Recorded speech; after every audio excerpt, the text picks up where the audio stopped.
week 5 of the fantasy football season, and here's a few defense DST units I would start this week. The first one, the Minnesota Vikings. Viking defense, they've gone out there so far this season, and they're putting up great numbers for fantasy owners. And this week, a pretty good matchup versus the New York Jets. Offense hasn't been all that great, even though they got the good playmakers, Garrett Wilson, Breece Hall.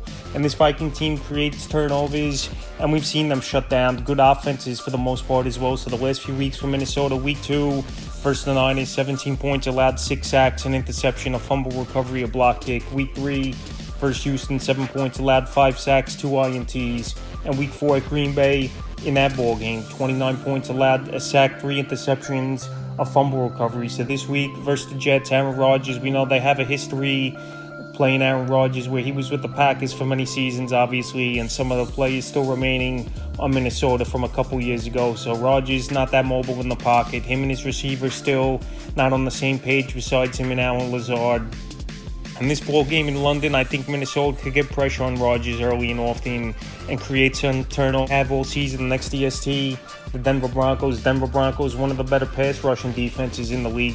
12 sacks in the last 2 ball games. Great matchup this week versus the Vegas Raiders, where most likely Devontae Adams isn't going to play one way or the other with the injury, or he might even get dealt sooner than later off this Vegas Raider team. So the last couple weeks, upset victories at Tampa Bay and at the New York Jets, led by this defense for Denver. Week 3 at Tampa, 7 points allowed, 7 sacks, an interception, a fumble recovery. In week 4 at the Jets, 9 points allowed, 5 sacks, and a fumble recovery. So they get into the quarterback. Gardner Minshew, we know, is a gunslinger. He's good for a couple turnovers, I believe, in this game. And this Raider offensive line isn't that good, and their running game isn't that good. So I think this Denver pass rush back home after winning 2 road games goes out there, creates havoc, and has a good fantasy day versus the Raiders this week. The next start, the Chicago Bears. This Bear DST, underrated unit, no doubt about it. This week, a pretty good matchup on paper versus the Panthers. Ever since Andy Dalton's been put in the starting lineup, he's gone out there and he's played well in week 3 and week 4 for this Panther team. But like I said, Chicago, they've been holding offenses down for the most part this season, mid-teens, low 20s. And this week versus the Panthers, I think Dalton, they'll get to him a few times. Obviously, Dalton, not a mobile quarterback. You get a hand on him, especially this late in his NFL career. He's going to go down and take the sack. And like I said, the Bears, they're holding opponents' points per game down, but they got to create more turnovers. Week 3 at Indianapolis, 21 points allowed, a sack, 2 interceptions. And week 4 versus the Rams, 18 points, 3 sacks, an interception, a fumble recovery. So this week, like I said, I like the matchup. Bears play better at home in Soldier Field over the last few seasons than they've had on the road.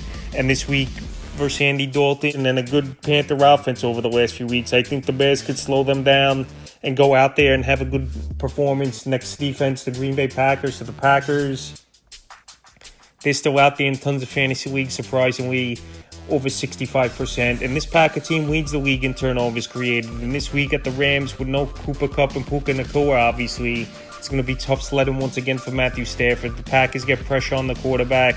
And you know Stafford's a gunslinger, and with inexperienced wide receivers and unknown wide receivers for the most part, besides Tutu Atwell, DeMarcus Robinson, there's not much going on in the receiving room for the Los Angeles Rams. I think Green Bay could force turnovers once again in this game. We know Stafford's a gunslinger. He's good for a few, and he's taken a lot of hits and sacks this season as well. So the last couple games, week 3 at Tennessee, 14 points allowed, 8 sacks, 2 interceptions, a pick 6, and a fumble recovery. And week 4 versus Minnesota, yes, they did give up 31 points, 2 sacks, though, an interception, and 2 fumble recoveries. So like I said, Green Bay's creating turnovers.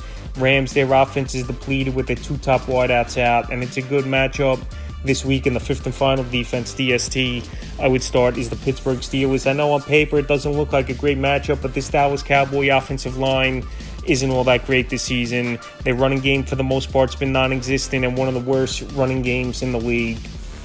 And the Pittsburgh Steelers, I know they gave up 27 points last week at the Colts, but it was just one bad ball game, and I think this week they buckled down and bounced back. And like I said, this Cowboy offense has been inconsistent for the most part this season. Week 3 versus the Chargers, 10 points allowed, 5 sacks. Week 4 in Indianapolis, 27 points allowed, 2 sacks. So TJ Watt in this pass rush, Sunday Night Football, big ball game. I believe he has Cowboy offensive line with 2 rookies on it. Has struggled at times, and I think TJ Watt could get there a few times to Dak.